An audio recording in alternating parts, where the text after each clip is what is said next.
बिस्मिल्लाहिर्रहमानिर्रहीम। लाखों करोड़ों दुरूदो सलाम मोहम्मद मुस्तफ़ा सल्लल्लाहु अलैहि वसल्लम और आले मोहम्मद पर। मैं हूं उमर दराज गोदल। जब कोई गिरोह, कोई ग्रुप, कोई कबीला या कोई भी जो लोग हैं, जब वो शिकस्त ज़हनी तौर पे तस्लीम कर लें तो फिर उसके बाद वो ऐसी ऐसी हरकतें करते हैं कि इंसान ये उनको देख के खुद अपना सर पीटता है, कम से कम मुझे आपसे तवक्को नहीं थी। अंदाज़ा ये कीजिए कि कौमी असम्बली का इजलास आज जारी था और कौमी असम्बली इजलास के दौरान ऐसी ऐसी तकारीर की गई, हमें जमहूरियत के मुतालिक बताया गया, हमें सेपरेशन ऑफ पावर के मुतालिक बताया गया, हमें आइन से मुतालिक बताया गया। तो एक लम्हे के लिए मुझे यह एहसास हुआ कि मैं शायद अमेरिका का रहने वाला हूं, मैं शायद बरतानिया का रहने वाला हूं, और ये जो हमारे पार्लियामेंट के अंदर बैठे हुए लोग इतने मोतबर हैं कि इनसे बेहतर अवाम की कोई नुमाइंदगी नहीं कर सकता।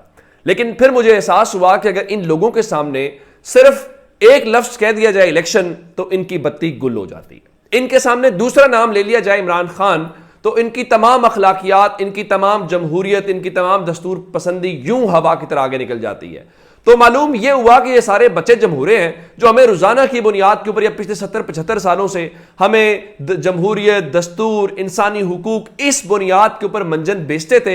एक शख्स इमरान खान आया, उसने इन सब के कपड़े उतार दिए और हमें यह मालूम हुआ कि नहीं, ये कौमी असम्बली पाकिस्तान की अगर अवाम की नुमाइंदा है तो ये अवाम से क्यों भागते हैं। मालूम यह पड़ा कि ये अशराफिया का डिबेटिंग क्लब तो है जहां पे ये तकरीरें करते हैं, लेकिन इसका अवाम से कोई उस तरह से ताल्लुक हमें नजर नहीं आता। आप अंदाजा कीजिए कि आज कौमी असम्बली और उससे पहले इनका एक इजलास हुआ क़यादत का, और क़यादत के बाद जो इजलास था वो था विफाकी काबीना का, और विफाकी काबीना के हवाले से और वहां पे जो ओवरऑल इजलास है उस इजलास की जरा जियो न्यूज की खबर देखिए। फिर आगे चलते हैं। वजीर आजम की जेर सदारत इजलास, तौहीन पार्लियामेंट पर 3 शख्सियात को इस्तेहकाक कमेटी में बुलाने पर गौर। चलें इसको आगे छोड़ते हैं। दुनिया न्यूज वाले लिखते हैं कि वजीर आजम की जेर सदारत इत्तेहादी जमातों का इजलास, सुप्रीम कोर्ट से महाज आराई के लिए पार्लियामेंट को इस्तेमाल करने का फैसला, तौहीन पार्लियामेंट पर 3 अहम शख्सियात को नोटिस जारी करने के ऊपर गौर। अब ये 3 शख्सियात कौन सी हैं मैं आपको बता देता हूं। तीनों वो जजेस जिसमें चीफ जस्टिस शामिल है, जिसमें जस्टिस उमर अता बंदयाल खुद हैं, जिसमें जस्टिस मुनीब अख्तर हैं, जस्टिस एजाजुल एहसन है। यानी जो लोग कह रहे हैं कि आइन पे अमल करो और इलेक्शन करवाओ। देखें, इस वक्त मसला ये नहीं है कि इमरान खान के लिए इलेक्शन फेवरेबल है या इनके लिए फेवरेबल नहीं है। अगर आज इलेक्शन ना हुआ और हुकूमत ने पार्लियामेंट की आड़ लेके और सलीमुल्लाह और कलीमुल्लाह आपस में खेलते रहे, इलेक्शन ना हुआ तो पाकिस्तान के अंदर आइंदा कोई हुकूमत भी इलेक्शन नहीं करवाया करेगी। उसकी वजह क्या है? वो क्या कह रहे हैं, जी पार्लियामेंट हमें फंड्स नहीं दे रही, जी हमें सिक्योरिटी का मसला है। तो जमहूरियत और दस्तूर उसी वक्त होता है जब आपकी जात के खिलाफ हो, और ये कहते हैं तब तक इलेक्शन नहीं होगा जब तक इमरान खान मैदान में है और ये शिकस्त से बच नहीं जाते। अब इस सारी सूरत हाल में अंदाजा कीजिए कि बिलावल जरदारी आज पार्लियामेंट के अंदर तकरीर कर रहे थे और बिलावल जरदारी से पूछा जाना चाहिए कि आपको पार्लियामेंट की तौहीन की इतनी ही पड़ी हुई है तो बिलावल जरदारी की इस मुल्क के अंदर काबिलियत क्या है? क्या वो इसलिए पाकिस्तान पीपल्स पार्टी का चेयरमैन बन गया कि वो जरदारी का बेटा था, वो बेनजीर का बेटा था? अगर इतनी ही काबिलियत थी तो कमर जमान कायरा पीपल्स पार्टी का चेयरमैन क्यों नहीं बना, एतजाज एहसन क्यों नहीं बना, कोई और शरीर रहमान क्यों नहीं बनी? आपकी काबिलियत के ऊपर सवाल है। अब जरा वो क्या फरमाते हैं। बिलावल का कहना यह है कि जजेस अपने फैसले से पार्लियामेंट की तौहीन कर रहे हैं। नहीं, पार्लियामेंट अपनी तौहीन कैसे करती है? पार्लियामेंट तौहीन उस वक्त करती है जब हमें बताया जाता है जी इतने करोड़ से जायद या कम की जो करप्शन है उसके ऊपर हमें नैब नहीं पकड़ सकता। हमें उस वक्त देखा जाता है जब अपने केसेस खत्म करवाए जाते हैं। हमें उस वक्त देखते हैं कि जब पार्लियामेंट अवाम के ऊपर तो कुछ नहीं करती और ये खुद अशराफिया की जो नुमाइंदे हैं ये बड़ी बड़ी गाड़ियों में घूमते हैं, बड़े बड़े टूर्स करते हैं, उस वक्त पार्लियामेंट की और अवाम की तौहीन होती है। कहते हैं गैर कानूनी काम लेना चाहते हैं, जजों ने तौहीन पार्लियामेंट की है। ये कैसे हो सकता है कि एक इदारा पार्लियामेंट को हुक्म करे कि आइन तोड़ो और पार्लियामान की बात ना करो? ये गैर आईनी और गैर कानूनी हुक्म है, अदलिया ने ऑफेंसिव ऑर्डर जारी किया। नहीं सर, वो आपको ये कह रहे हैं कि इलेक्शन कराओ। दुनिया जहान के अंदर इलेक्शन जमहूरियत का बेहतरीन तरीका होता है। ये पाकिस्तान में कहा जा रहा है जनाब के इलेक्शन कराओ और ये आइन तोड़ने वाली बात है, बिल्कुल भी नहीं। ये आइन तोड़ने वाली बात नहीं है, ये आपकी ये जो राजधानी है, ये जो आपका सियासी मंजन बिक रहा है, वो तोड़ने वाली बात है। इसके अलावा और कोई समझ नहीं आती। फिर वो कहते हैं जी इदारे के सरबराह सोचें, अगर वो तारीख में पीटीआई के टाइगर फोर्स के तौर पे याद रहना चाहते हैं तो उनकी मर्जी। अगर वो पीटीआई की टाइगर फोर्स थी तो सुप्रीम कोर्ट के 5 जजेस ने किस तरह से, जब आप मुबारक मुबारक और पता नहीं क्या कुछ कहते थे और उन्होंने इमरान खान की हुकूमत के खिलाफ ये कहा था कि आप उसके ऊपर अदम एतमाद के ऊपर वोटिंग कराएं और इमरान खान की हुकूमत खत्म होगी। आगे कहते हैं जी सियासतदानों को मुज़ाकरात का कहने के बजाय अपने अंदर मुज़ाकरात करें। 3 जजेस सुप्रीम कोर्ट नहीं है, हर जज सुप्रीम कोर्ट है। बिल्कुल ठीक है। और हुकूमत भी आज यही कह रही थी कि जनाब हम 4-3 का फैसला मानते हैं, 3-2। भाई अगर मानते हो तो सुप्रीम कोर्ट में तहरीरी तौर पे क्यों कहते हो कि हमने आपके ऑर्डर की कंप्लायंस करने की कोशिश की। चले अगर सुप्रीम कोर्ट का 4-3 का फैसला नहीं है तो फिर आज विफाकी काबीना ने फंड्स की मंजूरी वाली समरी दोबारा पार्लियामेंट को रेफर क्यों की।